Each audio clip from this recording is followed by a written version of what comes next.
Hello दोस्तों, आज मैं आप सबको एक ऐसी माँ की स्टोरी सुनाने जा रहा हूँ कि आप लोग भी सुनोगे तो आप लोग यही कहोगे कि ऐसी औलाद से तो बे औलाद होना अच्छा है।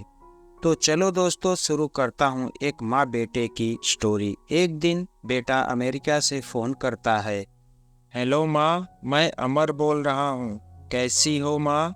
मैं ठीक हूँ बेटा। ये बताओ, तुम और बहू दोनों कैसे हो? हम दोनों ठीक हैं माँ, आपकी बहुत याद आती है। अच्छा सुनो माँ, मैं अगले महीने इंडिया आ रहा हूँ तुम्हें लेने। क्या? हाँ माँ, अब हम सब साथ ही रहेंगे।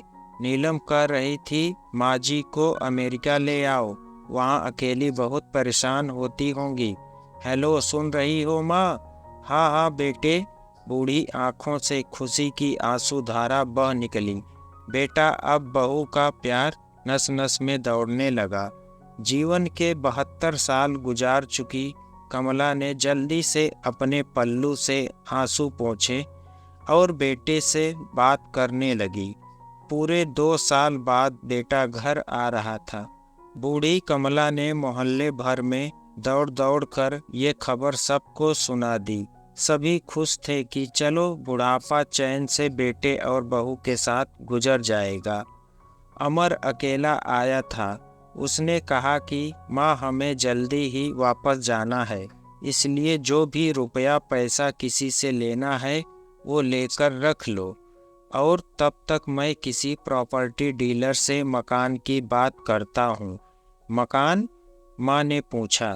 हाँ माँ, ये मकान बेचना पड़ेगा, वरना कौन इसकी देखभाल करेगा? हम सब तो अब अमेरिका में ही रहेंगे।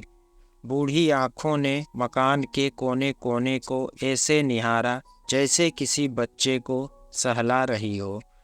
आनन फानन में अमर ने मकान बेच दिया। कमला देवी ने वो जरूरी सामान समेट लिया जिससे उनको बहुत ज़्यादा लगाव था। अमर टैक्सी मंगवा चुका था। एयरपोर्ट पहुंचकर अमर ने कहा, माँ, तुम यहाँ बैठो, मैं अंदर जाकर सामान की जांच और बोर्डिंग और वीज़ा का काम निपटा लेता हूँ। ठीक है बेटे। कमला देवी वहीं पास की बेंच पर बैठ गई। काफी समय बीत चुका था। बाहर बैठी कमला देवी बार बार उस दरवाजे की तरफ देख रही थी जिसमें अमर गया था, लेकिन अभी तक बाहर नहीं आया। शायद अंदर बहुत भीड़ होगी सोचकर बूढ़ी आंखें फिर आवाज लगाने लगती। अंधेरा हो चुका था। एयरपोर्ट के बाहर गहमा गहमी कम हो चुकी थी। माँ जी, किससे मिलना है?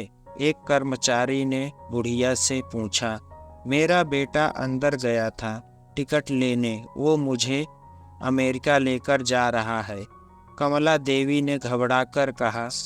लेकिन अंदर तो कोई यात्री नहीं है। अमेरिका जाने वाली फ्लाइट तो दोपहर में ही चली गई है।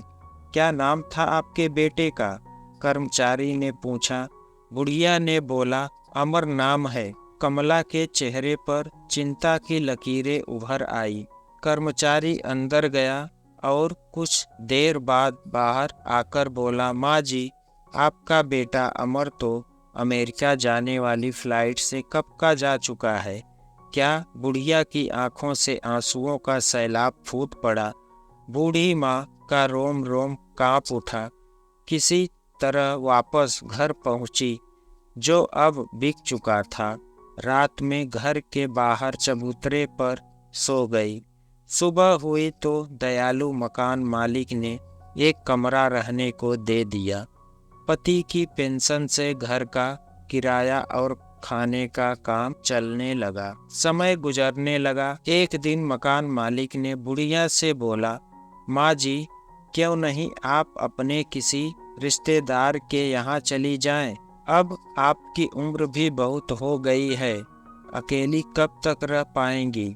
हाँ, चली तो जाओ, लेकिन कल को मेरा बेटा आया तो यहाँ फिर कौन उसका ख्याल रखेगा? आंख से आंसू आने लगा। दोस्तों, माँ बाप का दिल कभी मत दुखाना, माँ तो माँ होती हैं। तो दोस्तों, ये स्टोरी आपको कैसी लगी वीडियो को लाइक करके कमेंट बॉक्स में बताना मत भूलिएगा। दोस्तों, अगर आपने इस चैनल को सब्सक्राइब नहीं किया है तो चैनल को सब्सक्राइब कर लीजिएगा। दोस्तों, पूरी स्टोरी सुनने के लिए आपका बहुत बहुत धन्यवाद।